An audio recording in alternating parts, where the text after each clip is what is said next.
Her har vi så vores ultrasoniske sensor, som vi kan styre vores striker med ved hjælp af vores hånd.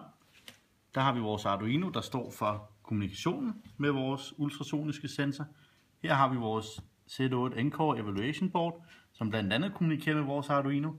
Her har vi vores højttalere, der giver vores lyde i spillet. Det første vi ser, det er, at lige pt. Er vi i menuen. Det kan vi se her på skærmen. Når jeg nu restarter, så spiller vores temamelodi, som netop er Star Wars, i hovedmenuen.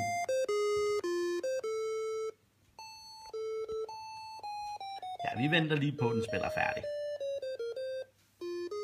Mens vi er i hovedmenuen, så kan vi få en velkommen tekst her på vores LED-display.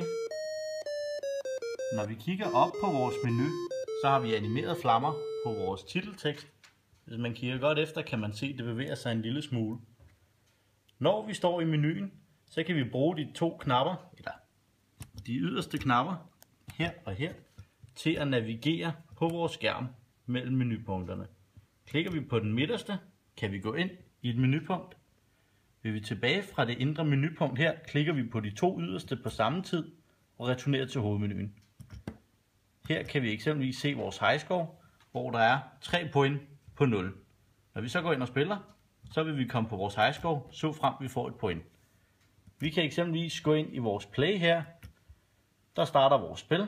Venter på, at vi klikker på de yderste to knapper til højre, før vi spiller.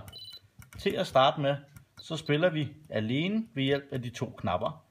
Klikker vi på den yderste til højre og den yderste til venstre på samme tid, skifter den til den ultrasoniske sensor, som er lidt svær at styre.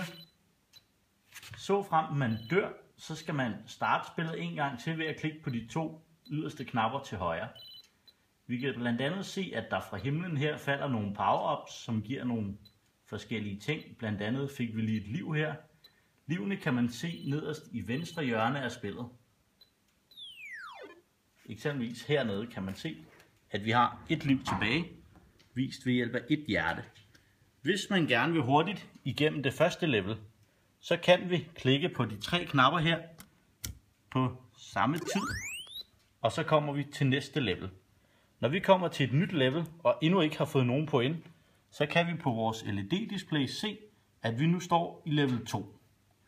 Så frem vi begynder spillet og får et point, så kan vi se på vores LED-displays, at vi har fået et point.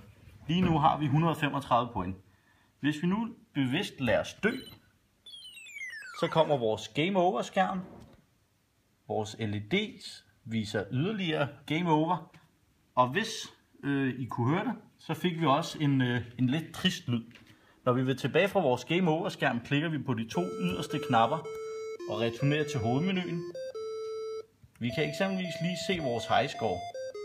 Der ligger vi nu på ca. 150 point. Så kan vi returnere til hovedmenuen, gå ind og spille, og så kan vi lige demonstrere. Vi har kun tegnet 2 levels indtil videre, så når vi nu går til level 3, så er det et randomly generated level. Og så genererer den en masse forskellige med en masse forskellige liv. Den her har eksempelvis 1 liv, 2 liv og 3 liv. På denne måde kan vi spille vores spil.